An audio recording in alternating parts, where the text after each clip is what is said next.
They may take our lives, but they'll never take our freedom! Why so serious? But what I do have are a very particular set of skills. Skills I've acquired over a very long career. Skills that make me a nightmare for people like you. Well, I'm not going to leave you. I want you to get mad. You've got to say, I'm a human being. God damn it. My life has value. I'm as mad as hell, and I'm not going to take this anymore. It's always so abrupt. I'm never expecting to be put on screen so quickly there. Hey, everybody. I'm Vinnie Nardiello. This is DJS Community Theater on the Drinks, Jokes, and Storytelling channel. It's our second episode. So I didn't expect that you saw the first. I'll just reiterate what we're doing here. All right. Every other week, we're going to be doing a reading, usually an original reading of a play. In the past year, as you know, theaters have shut down. Comedy clubs have shut down. And what we've done on the Drinks, Jokes, and Storytelling station is we've given a whole new forum for stand-up comedians to, deliver their material, to be out there, let themselves be seen. They didn't have the clubs. Well, let's try this. And, now that the clubs are starting to reopen, what's great is even though comedians now have those clubs back, they still have this forum. This forum has been set up. People are now used to seeing comedians here, all right, coming onto Twitch for, their comedic fill, and allows us to do like different kinds of material, stuff that we wouldn't attempt to do on stage, stuff that's maybe, a little more thought out that you can't necessarily do in a club setting. I think that shows like this are here to stay for comedy. So what I'm attempting to do is do this for theater as well. Theaters are going to be back at some point, right? But why not still have these readings? Why not try to establish this as a way to get theater, a way to see theater? Theater is, as much as I love it, I'm a writer. I've written plays. I love it, but it'd be great if it was just more accessible. I mean, there's people who don't have access to live theater. There's people who even find the idea of live theater kind of an intimidating prospect. It's expensive, and you got to trek through the city, things like that. And this is a way to maybe introduce people to theater who maybe haven't seen it before, who wouldn't give it a chance. All right, and then hopefully they enjoy this so much they want to go out and buy that ticket. All right. So hopefully all this works, and hopefully all this is making sense to everybody. So let me bring out our guest tonight. All right. I know him from the stand-up comedy world, but he's also a musician and a playwright. Here he is now, Marc Kaye. Hey, Vinny. Thanks for having me. Wow, that came up right on cue. I'm happy there. Good. Awesome. I was worried for a second. It's all good. So, like I said before, I'm, we know each other from stand-up comedy primarily. And like we both kind of took that turn and started writing, for theater more. What was it for you that made you make that decision to explore being a playwright? Well, the most recent was being stuck in my bedroom since last March. That helped. I'm going crazy. And I don't know about you, Vinny. I actually had started writing scripts and sketches like since I was a kid. So before I even really started doing stand-up comedy, and it was actually stand-up comedy was recommended to me as a way to try to get into more script writing and meet people. And that it was never about actually being a stand-up comic. Same here. I saw myself as a writer first, and then stand-up comedy just became an easier way to get my stuff seen. Yeah, that's exactly it. And then I have a lot of stuff that's been written, and then I don't know about you, like I just find myself talking to myself all the time, and like almost talking in characters. So I started jotting down, like just using Evernote, just kind of scenes or dialogue or things that came to me. And then it would just kind of frame and germinate. And then, I don't know about you, but the characters do start to write themselves after a while, like as they start to develop. You hear their voice. I totally, I hear their voice, and I kind of like that actually. And then it's probably because it's like one of my many multiple personalities coming out, I'm guessing. But so I really like that. And I think it's easier for me being a comic and writing comedy or serious stuff. I think it would be more difficult if I wasn't writing comedy first, or wasn't doing stand up and going from like serious to humorous stuff. I think that would be more difficult. It would be more jokey, Well, it also gives you a, I'm trying to think, you're on stage, you're live, and you now know what an audience responds to after a while. Yeah. Once you've done stand-up comedy, you can read a room, and even though, you're sitting alone in your room at your desk and writing the play, you can still you think, oh, that joke will hit. That line right there will get this reaction, because you've just been in front of so many live audiences that you can kind of get a good feel for, what would work, whether it's comedic or dramatic even.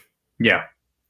Yeah, it's true. And that's actually, it's a great point, because first of all, I really appreciate you calling me on this show. It's fantastic. One of the things I've gotten involved in, Brigitte, who's who's going to be reading later, has a great playwriting group, and that's where I got a lot of these great actors from. And it's been just so amazing, because hearing your words spoken, it's like, imagine writing comedy and you don't get up on stage, so you have no idea what the response is going to be like. It's like being only in front of other comics, right? They're never there. I don't know about you. I find, hearing your play for the first time more nerve-wracking than the idea of going up on stage and doing stand-up. And I know a lot of people would be like, oh, that sounds like the scariest thing in the world, being on stage. But for me, it's the letting go and, not having it in your control anymore.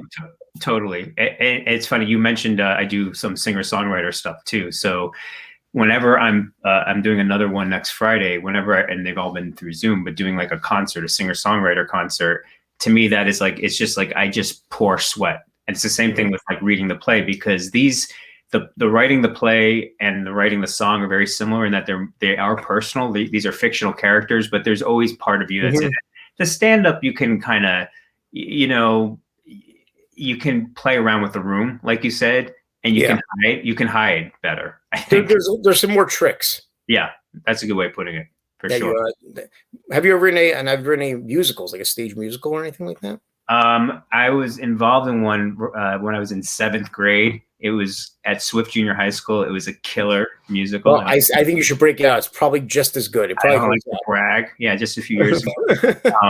Actually, someone reached out to me about writing a musical, but I don't know. I've been trying. My daughter's in musical theater, and I've been trying to get her to write with me, but that's gone absolutely nowhere. So, yeah. I'm trying to push my kids into theater instead of sports, because I feel like I can handle one play a year versus 40 games. If you do sports, so my son did sports, just steer toward like the 1 hour games, like basketball. Baseball will slowly kill you from inside. It will just slowly. my daughter's baseball game is their first year where they're playing, and the kids are actually pitching. And it was 2.5 hours the other day. They played 2 innings. Yeah, they played 2 innings. Two innings, Definitely. I gotta call it. Yeah, and you're on the benches. It's like the cold benches. It's like I feel like I'm back in high school. I'm there like listening to like some kind of like emo music from the 80s, right? On my Walkman from 1986. Yeah. And all the other parents are there pretending to drink water when it's vodka. And I just like, how much longer until it's yeah, like you want the worst thing is if your kid is just okay. Yeah. They don't suck so bad that they're gonna like just quit, but they're not so good that you think you're gonna get a scholarship. So you're just watching your kid hit 20. It's brutal. It's brutal. So I'm with you. My daughter went that. Like she did softball for like a season, and then she went musical theater. I was like, okay, that's cool. And now it's all online, so you can't play a baseball game online. So it must be difficult to do a musical on Zoom, even more so than a play, because I'm guessing you can't really hear. You can't get all the cues. Yeah, she's doing Matilda now, and the way they're doing it is they're doing all the vocals and then sending them in, and then they're going to go on stage and they're going to stage it out and film it, and then they're supposed to match the vocals to it. It's kind of weird, but I guess they're gonna figure it out. Yeah. Well, I mean, you've probably heard us in the beginning. Maybe this may become a kind of normal process, just another way of doing theater. I don't know. Yeah, something kind of cool about it. I feel like we're kind of in the at the onset of television, and some people are going to figure out how to do some really cool stuff with it. Yeah, I hope it's us.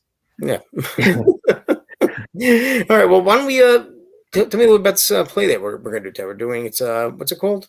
So this is called The Perfect Date. It's a 1-act play. Okay. Yeah, and I wrote it back in like the end of 2015, beginning of 2016, and then got some great feedback on it and revised it, and that's where it is now.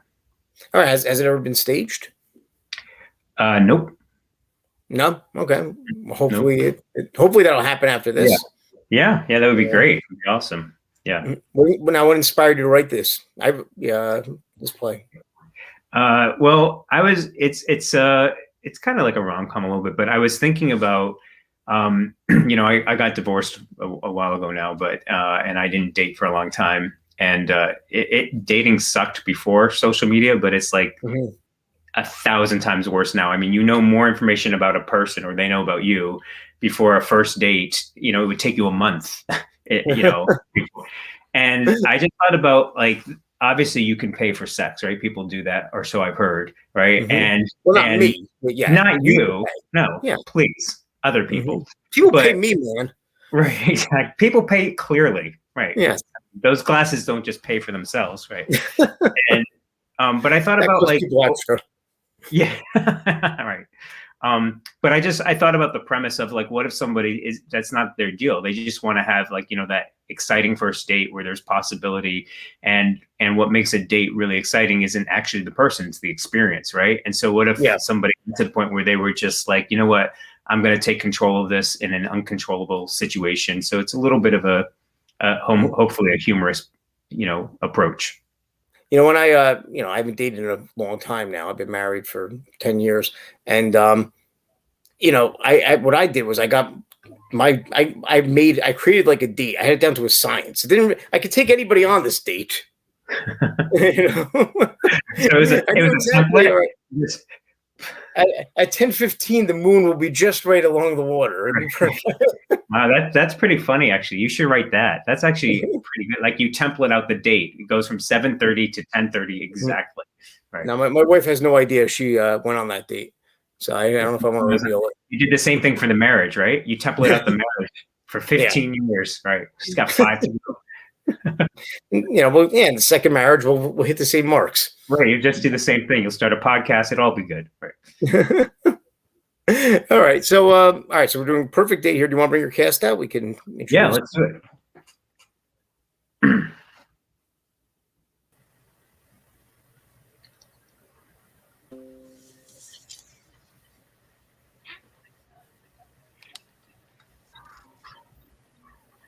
Look at how smoothly that worked. All right, everybody's here now. All right, Marc. Why don't you do the honors and maybe even tell who's playing who, or if I don't know. Do we want to know who's playing who? Do we want to reveal that, or we just? I don't think it matters. Just I'm sure. I'll do it real quick because I just want to give them props because they're a great cast. So we have. Well, you'll see who they're playing. So I won't. But we have Marcia St. Julian. We have Nina Ragland, Lori Allison, Sandra. Oh my God, what's your last name? Wait. I want to say drummer girl. That's right. Doug Cashel, Brigitte Redavid, and Shenandoah Thompson. So, all right. Yeah. Okay. Well, I'm going to bow out of here, and I'll let you guys get started. I'll see you guys in 10 minutes or so. All right. Thanks. All right. Break a leg. Thanks. Interior, restaurant, evening. Kevin and Dara are on a date, sitting at a table trying to enjoy a glass of wine and a meal. They are in the middle of conversation. There was nothing sexual at all about your texts. That's why I think you text like a woman. Wow. Thanks. Even the biggest loser can get me off if he knows how to flirt right. You genuinely seem to care about how I was feeling. That's nice, and I appreciate it. I'm going through a lot right now. Why does this sound like a backhanded compliment? You would say that because you have the emotional intelligence of a woman. That's why you could have an enormous penis and it still wouldn't matter. And how are you such an authority on this exactly? I'm bi. It's why my flirting never goes anywhere with straight women, because they are fundamentally wired differently than guys, and it's that wiring that makes them get laid. I like that. You don't have that. Are you serious right now? Your profile said you wanted a guy with no games. That you're not about one-night stands. And I'm not. What games am I playing? Just because I can appreciate good sex doesn't make me a one-night stand. Oh, this is incredible. This is just incredible. Why are you so upset? You asked what I thought, and I told you the truth. I just don't want to lead you on. It's the same reason I can't flirt with gay guys. I feel too bad because I'll never be able to give them what they want. But I'm not gay. I know, but you text like a girl. Kevin downs the rest of his drink and Dara's drink and raises his hand to motion for the check. Interior, bar, same evening. Kevin and Stu, Kevin's best friend, are at the bar later that night. Stu motions to pay the bartender. I'll get this one. Kevin stops Stu from taking the check. No, I insist. I blew $120 on a bisexual psycho. What's another $20? She really called you a girl? Well, so many words. I mean, I just don't get it. I don't fucking get it. Kevin is speaking loud enough to gain attention, and Stu is looking around, signaling to Kevin to keep it down a bit. Kevin motions to the bartender, holding up a shot glass. 2 more! Thanks. By the way, you owe me $10. What? Oh, man! Almost did it again. Kevin reaches into his pocket to pay $10 to Stu. Who gives a crap, right? I thought you didn't even find her attractive. I didn't. I thought I was doing her a favor. I just trying to meet a decent girl. I dare you. They're all nuts. I swear. I don't know why it took me this long to figure it out. I just thought because I wasn't a player. That was actually a good thing. What a moron I am. I know. I get it now.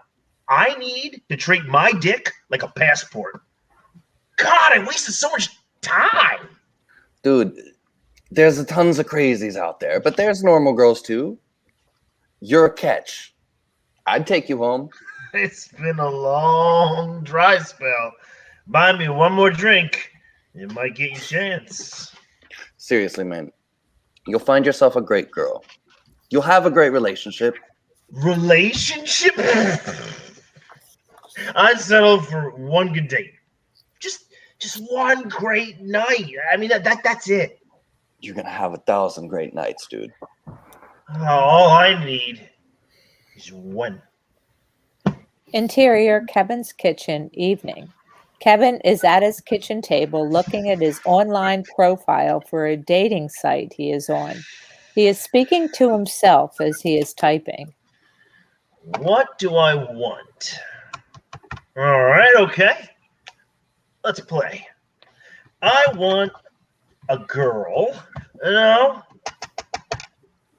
woman who is going to appreciate what it means to be with a fully functioning sexual tiger of a man. Enter. Kevin growls and then continues to edit his profile. Perfect date. Right. Kevin sits at the computer, cursor blinking as he can't come up with anything. He shuts the laptop in frustration. Exterior, city sidewalk, day. Kevin and Stu are walking, coffees in hand. It all came to me the moment I woke up. I'm doing it, dude. Kev, listen, maybe it's time to talk to someone. You know, dating is hard, and I'm talking to you. Listen, just hear me out, okay? All right, how much coin am I going to drop on a bunch of first dates with women I'm barely interested in hopes I find one even remotely attractive or interesting? It's ridiculous. Every online profile is the same thing. They're all looking for the same guy. I mean, I don't know who this dude is that is sensitive, that has a great sense of humor, enjoys adventure, but is equally comfortable just watching a movie at home. Who exactly is that guy?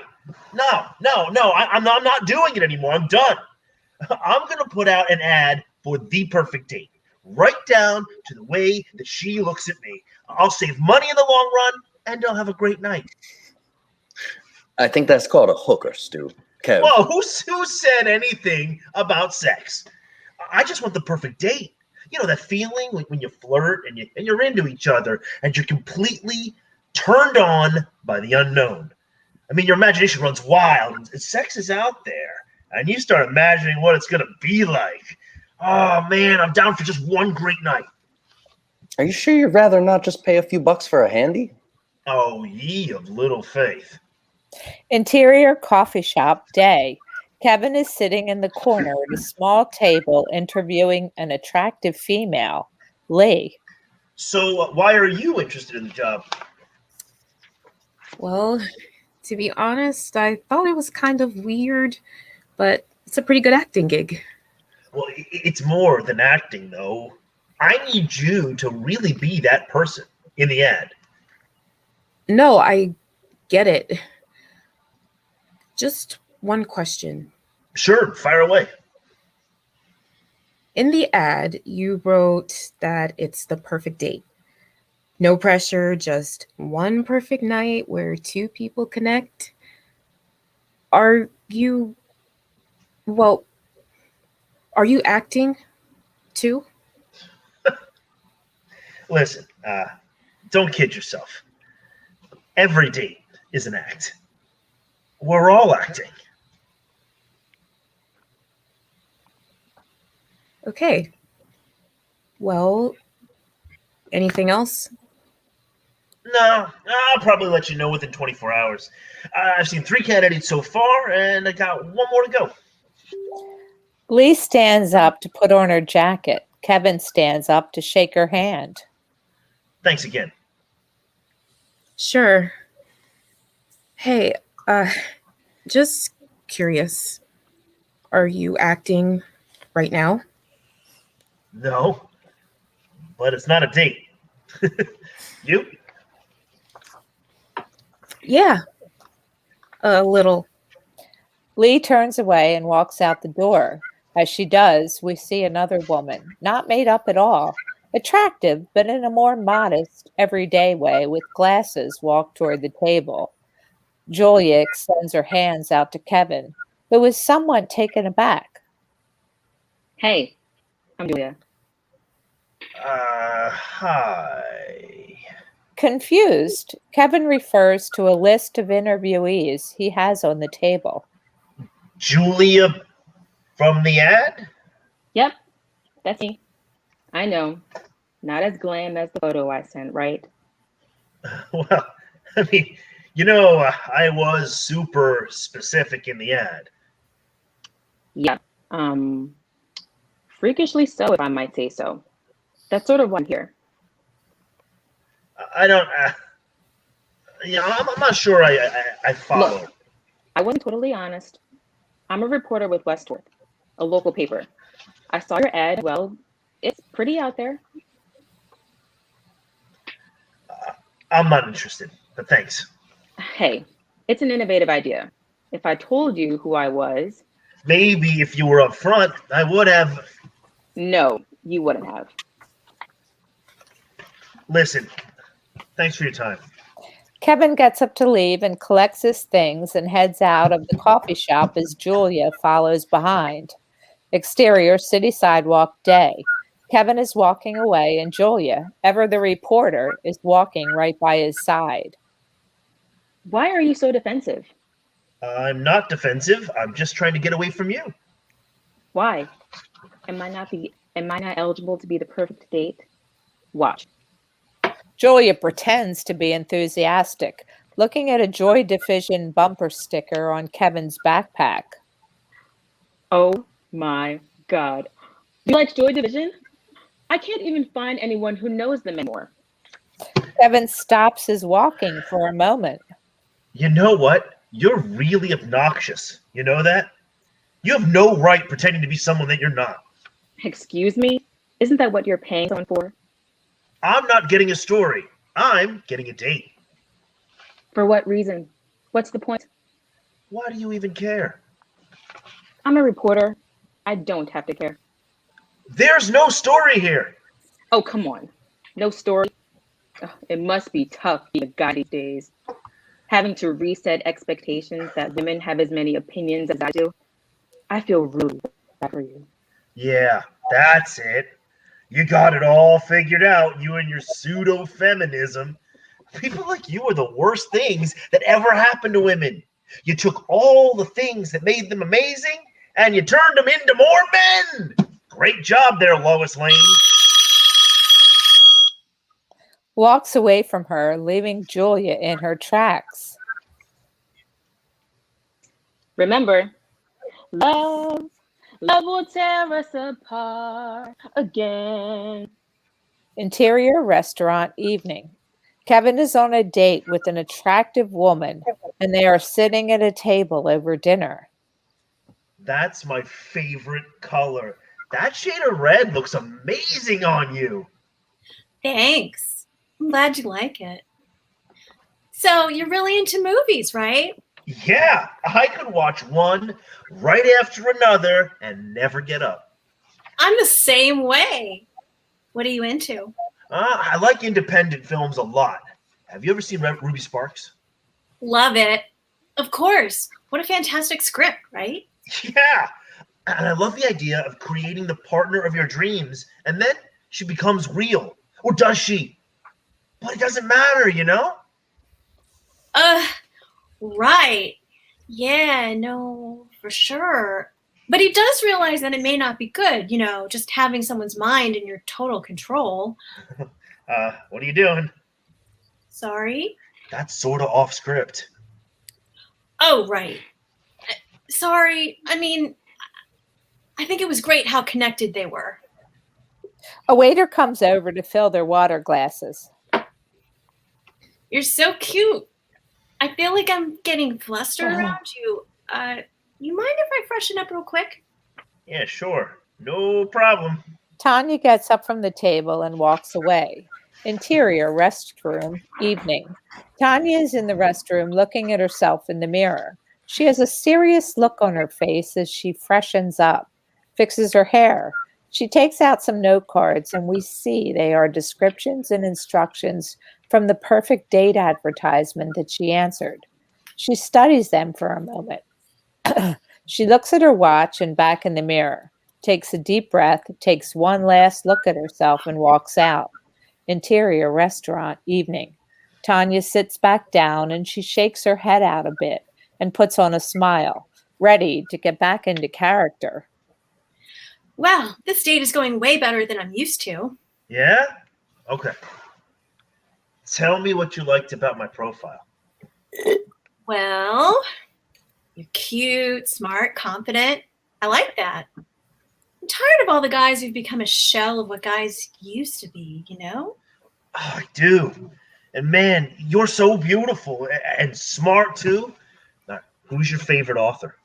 Tanya tries to think of the correct response, fumbling to locate a card from her purse. Oh, sorry. Just a sec. Tanya puts her head down indiscreetly to read the note card in her lap. I love Jeffrey. Tanya fumbles with the pronunciation. Eugenides. You mean Eugenides? Yes, definitely. I'm so stupid. Come on. No, you're not. That's a hard name. What's your favorite book of his? Tanya looks back down at her lap. I like Middlesex. You? Kevin is noticeably frustrated now. What happened? I'm not feeling any connection. It's like you really don't mean what you're saying. Sorry, it's just a lot to... It's a lot to remember. I mean, frick. You can say fuck. You got $10 for Stu? What? Who's Stu? Never mind. Man, one perfect date. That's all I asked for. Kevin turns to Tanya. Look, I'm sorry. This was a bad idea. You don't have to stay. But the date's not over yet. Tanya looks at her phone. I still owe you an hour 15. Don't worry, I'll still pay you. Thank you, Tanya.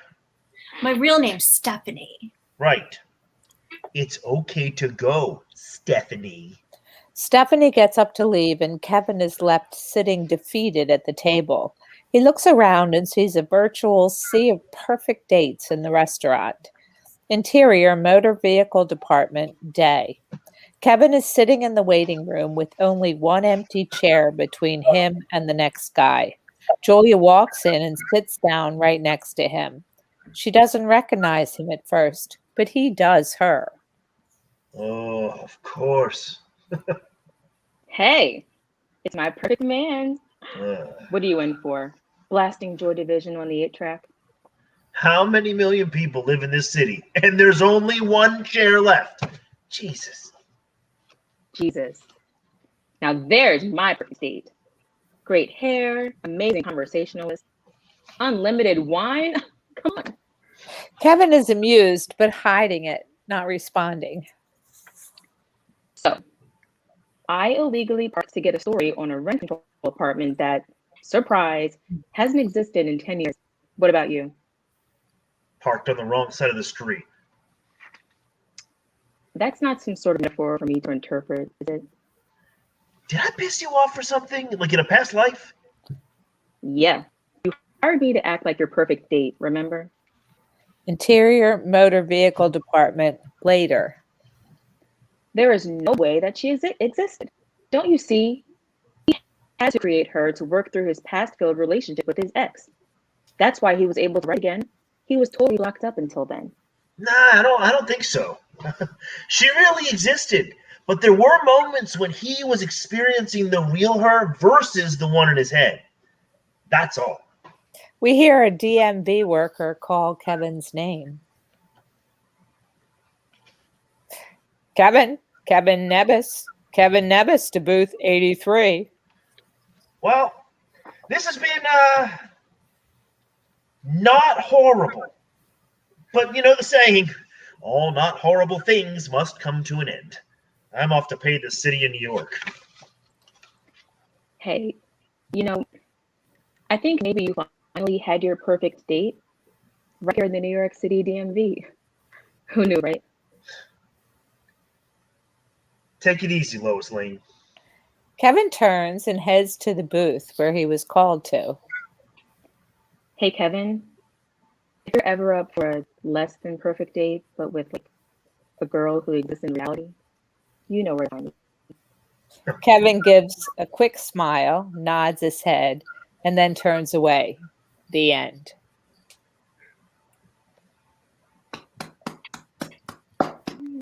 Great job, guys. Great job. There, I'm back now. Okay. Great job. I'm glad you applauded because we learned last week that it's very weird when the play just ends and there's no applause. Everyone's kind of like, all right, okay, now what? The applause coming? Did I do okay? No. Very good. Great. Thank you. Thank you, guys. Seriously, really great job. All right. Now, Mark, I want to, so how much of your own personal experience with dating informed the dates that your character goes on here? All of it. No. I mean, not much. I mean, some of it, I do think that I used to get, I'm not on them anymore, but when you were on a dating app and you'd read what some of these women want, it was just, it's like, I'm not looking for much, just a great guy with a sense of humor who's into fitness, treats me like, I was like, oh, okay, you're not looking for a lot. That's awesome. I mean, it was like this laundry list. You're like, and they were totally serious. So some of that informed it. And then, talking to other guys who were in the same situation, who kind of were just talking about how it started to the date, and maybe others on the call could relate, but the dating versus the interview line got very blurry. It started to feel like an interview after a while. Did you find yourself saying the same things multiple times? Yeah, like the profile was like a resume, and then you finally meet the person, and it's like you're going on an interview, and it just kind of took some of the fun out of it. But I was never good at dating to begin with, so you got to take everything I say with a grain of salt. Some people are good at it. So, well, you're looking at this definitely from the male point of view. Did you think it made you maybe pickier than you would normally be? Maybe picky is not the right word for it, but yeah, I think or you're saying that the women had this long list of what they were looking for. Did your list get longer too? No. I had a very, very short list, actually. I've always thought about that, like, because I did some online dating, but this was before everybody had it as an app on their smartphone, so it was simply more involved. Like you had to kind of work at it, a little more, send a message, get a message, that kind of thing, or Whereas when I see people now who they just have the app and they're just like, scrolling through people, I think that has to be just so tempting to go like, well, all right, let's see what's next. Let's see what's next. Yeah. Especially if, I don't know if it's a comic thing, but like I can talk myself out of anything. I can just talk myself out of anything. And I'm sure other people on the other side did the same thing. So some of that informed it. And then what I was trying to create at the end was like, sometimes you meet somebody and you just have cool conversation, right? It's just a cool connection. You might never see them again. But it's cool to just connect and have a conversation and be real. And so that's the kind of thing that I think that Kevin's character was kind of after, whether he realized it or not. Yeah. Well, yeah, I mean, let's face it, a date is pressure. You're where a conversation is, you don't have that pressure of trying to impress and trying to win somebody over like you would on a date,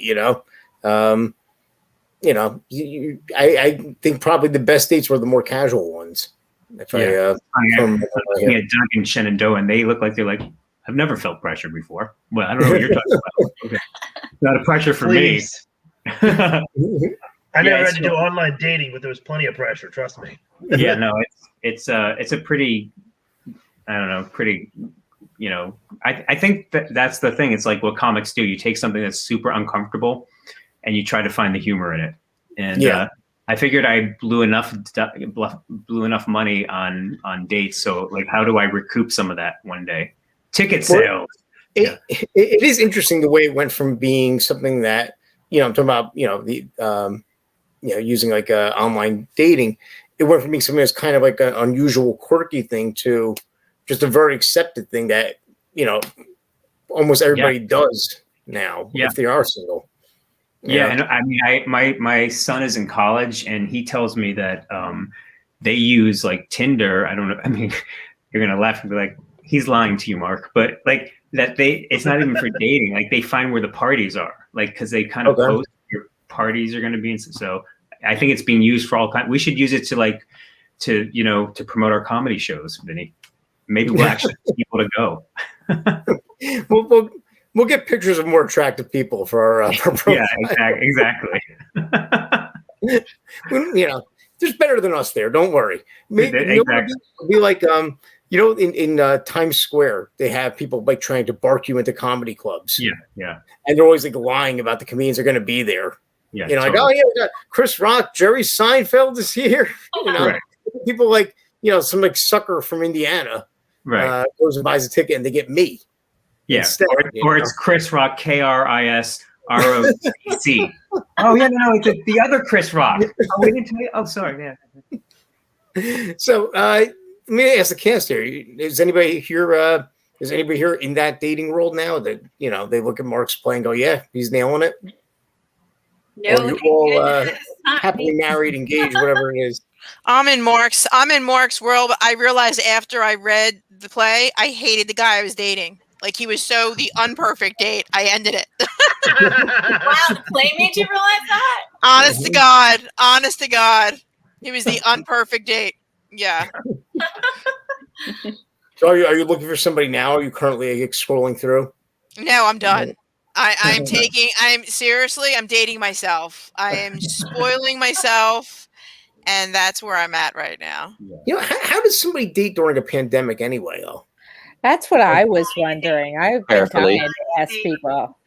It's not. Can I tell you how much money? You know, Mark talks about how much money he spends on dates. I spend so much money on COVID tests because I was so nervous about going out with someone, going somewhere. Is that something people are doing? Like, all right, you get a test, I'll get a test, or we're both vaccinated, so we can, we can go on a date. Well, one of my friends thought it would be a good idea to set up like a vaccinated only site, like a Christian mingle. That's a really vaccinated mingle. Yeah, you're gonna have to do that. I mean, that would be really, that's gonna be where all the plays are. The irony would be if everybody goes on the vax site and they all get herpes. No. Okay, I don't want to come to your play. Yeah. Surprise! Spoiler alert! You should write the horror movie. Yeah, right. Sorry, I apologize. I thought that joke was going to go over much better than it did.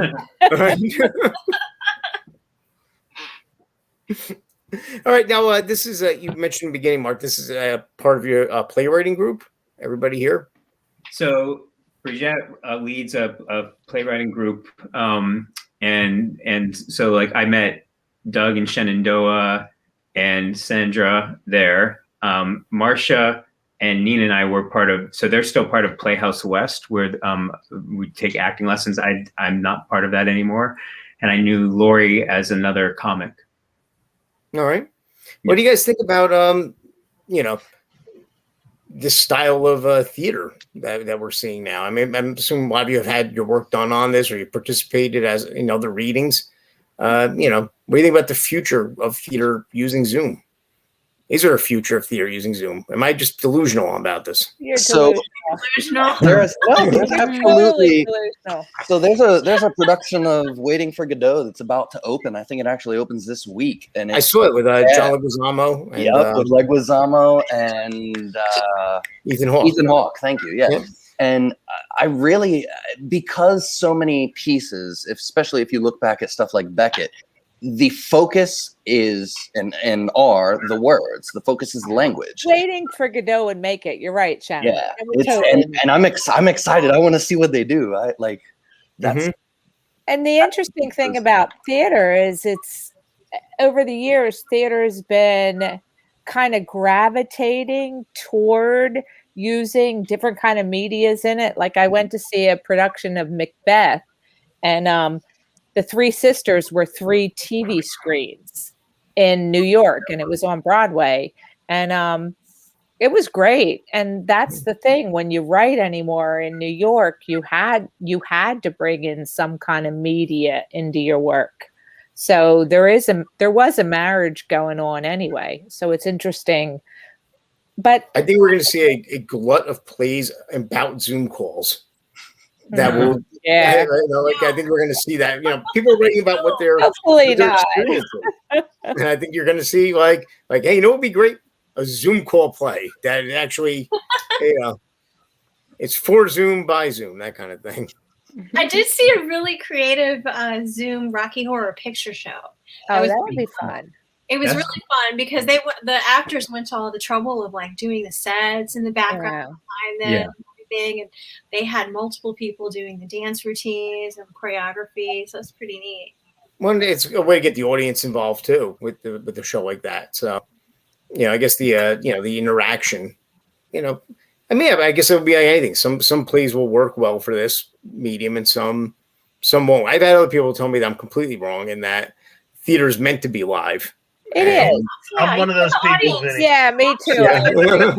There's once we're on the screen like this, it's not theater anymore, because theater is about personal connection. You could film a stage play and watch it, and that's a great experience for people, but they're still not viscerally there, and they're not getting that real connection flowing back and forth. Like doing comedy on screen is completely different than doing comedy on stage. It is. And I watch people crash and burn because they've never been on the stage to do comedy. All of a sudden somebody laughs, and they fall apart because they don't know what else to do. Mm-hmm.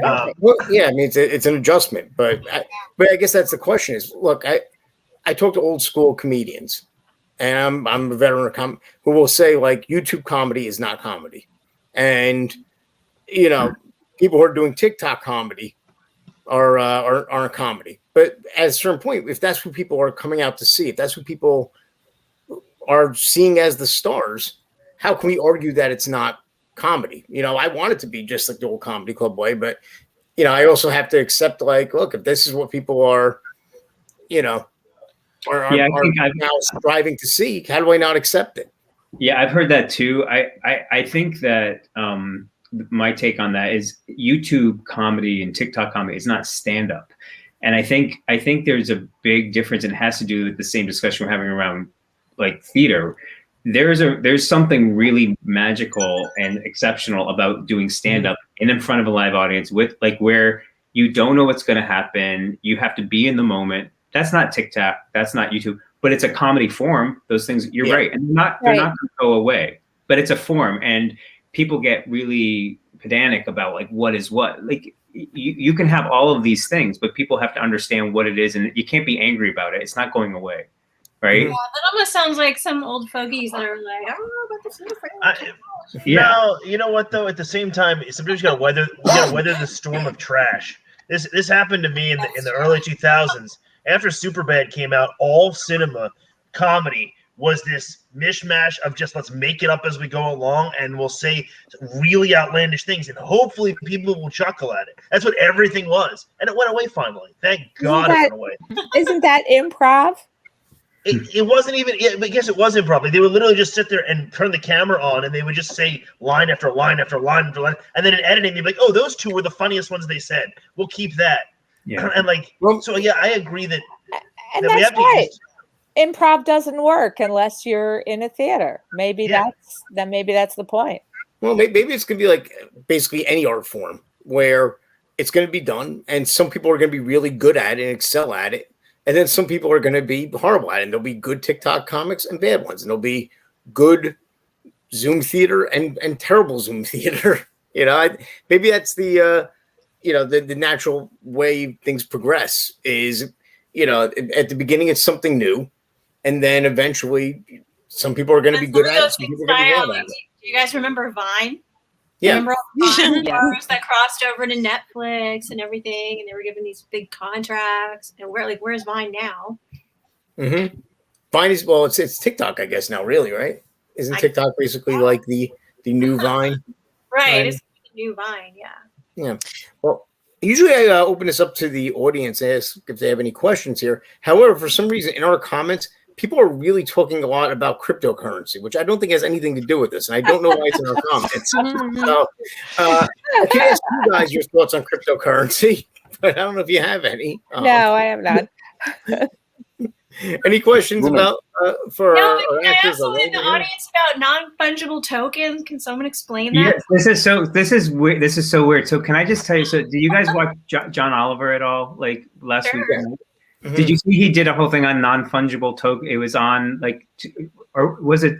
It was on the Daily Show with Trevor Noah. Yeah. So I got my notebook and I was like, I have a comedy show on Thursday night, and I was like, I wrote down Bitcoin, cryptocurrency, non-fungible tokens, and then I wrote an illegible word that I cannot read, and I thought it was hilarious. And I have no idea what, and now it's coming back. I'm like, I don't know what the joke is. What I find odd is, and maybe I'm just not very bright, because people will tell me like, oh, well, let me explain to you what the NFTs are. And then like, I still don't really get it afterwards. Like Vinny, if you post your email address, I will send you, because SNL did a skit. Hilarious. Yeah. It was really funny. It had Pete Davidson, and they were doing like Eminem, like Slim Shady, but it was all about what non-fungible tokens were. Yeah. And you came away with vast knowledge of this. Well, it's our society. You know what it is? It's our society putting value on stuff that has no meaning and no value, instead of like actual like things that people make with their hands and create and doing this. It's our society. I'm on my soapbox now, but it's our society where our values are so effed up. That's what it's about. Pop quiz. Do you know what the first stock market crash was? Tulips? Was it the tulips? You know it. Yes, you do. Tulips. People were paying an outrageous amount of money for tulips. Yeah. Yeah, first. Remember the whole .com bubble? Yeah. In the early 2000s, and that was Now they're paying ridiculous amounts of money for. Was it really? Yeah. So it was like back in the 1600s, 1700s. It was tulips. Yeah. Well, I think we look at remember Beanie Babies, and people were like buying Beanie Babies, going, "I'm going to hoard these. These are going to be my kids are going to go to college on Beanie Babies." So something doesn't have any kind of collectible and artwork too. It only has the value that we decide it has. There's no actual artwork. I don't know. I think artwork is worth collecting. I'm not sure Beanie Babies. I'm not saying that artwork is not worth collecting, but it's worth financially based on what the market determines. Yeah, I have all my sons Thomas the Tank Engine trucks and all my daughters Dora the Explorer because those are going to be worth something, and I need money. I got you all beat. I've got Pokemon cards worth seriously hundreds of thousands of dollars. Yeah. I'm like banking on it to live off of. Me too. I'm waiting for Thomas. I'm waiting for Thomas to come out or something big so that I can make some big money off of the table. Well, you need it's going to be like art. You need Thomas to die, and then the value. I do. Value is shooting up. He's not environmentally friendly. It's time for him to go. Can we just say what everyone's thinking, Vinny? Okay. Thomas and Exxon. Exactly. Well, guys, don't say that about Thomas. He's very judgy. Right. He's a very judgy train. But anyway, enough. Yes. Yes, this World Razor. I'd love to have you guys come back and maybe do one of your shows here if you're interested in that. I'll put my email in the private chat, and I'd love to have you guys back to be our subject in a coming week here. Cool. So sure. Wonderful. All right, guys. Well, I guess that's going to conclude us here. Be sure to check back to the Drinks, Jokes, and Storytelling channel. We have lots of great shows every night and day too. We have a ton of shows here. I'd read the schedule, but I don't have it in front of me right now. But what's Tom's here? Tom, are you here? You might remember better than me. He loves Tom is doing multiple shows right now at the same time. He has this show that he's engineering. He's also engineering John Povromo's show over on the Dystopia Tonight channel. And he has Mike Farrell from MASH, right? From MASH. Yeah, I saw that. Yeah. Yeah. So you're saying that he rather hang with Mike Farrell than me? Is that what you're saying? I was actually going to try to convince. I was going to trick Mike Farrell and get him on here. That was my. That would be awesome. Mike Farrell, yes. Hot lips, he you're said. reading a part now. Full of hand. Yes, Hot Lips is going to be over there now too. In fact, what I would say is, as we sign off here, I think everybody who's watching, stop talking about cryptocurrency and go over to the Dystopia Tonight channel and check out my friend John Povromo's show. Okay. All right, guys. Well, listen. Thanks for being here, and I hope I see you guys again on your, an episode featuring some of your work. Thank you. Thank you. Thanks for having us. Thank you. Bye. All right, good night. Bye.